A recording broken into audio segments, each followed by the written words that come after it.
BJP BCDC member आसिल UPPनिफ्राय आं UPPनिमोन आङो इउथनि प्रेसिडेन्टमोन बारजाबिल प्राइमारि UPPनिफ्राय मानो फैखो जों जेबो अनसुंथाइ मोना नालाय ओंखायनो फैबाय UPPआव BTC सरकारनि आसनिफोरखौ जेबो मोनाखै नामा जेबो मोनखायाखै होनायानो होखायाबा मारैथो बाहाय थाबाय थानानै मा लाब जों जेबो अनसुंथाइखौनो मोनखायाबा जों ओंखायनो BPF खौनो होसोनानै फैबाय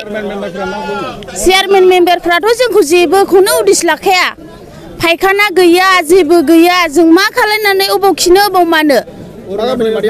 जों माबानि बुरिसाथाम 12 जन दङ जों बारजाबिल प्राइमारिनिफ्राय फैदों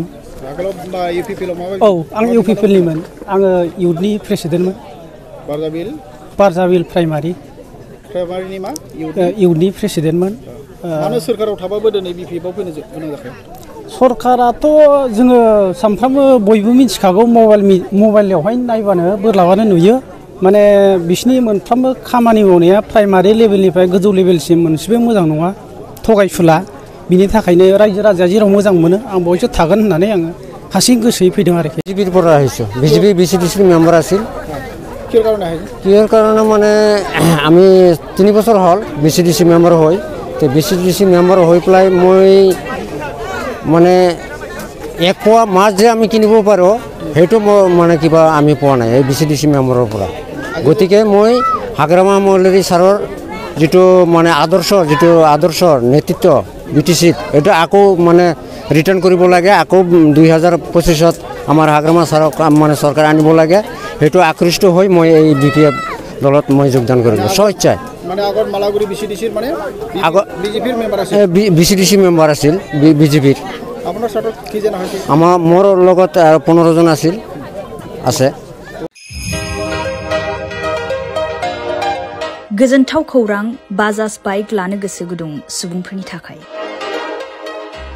कक्राझार नोगोराव थानाय दावहारु अट' एजेन्सिया फैगौ 16, 17, 18 आरो 19 नभेम्बरसिम दिवाली धमाका अफार्स आरो लोगोसे मेगा लन काम एक्सचेन्ज मेला होगासिनो दं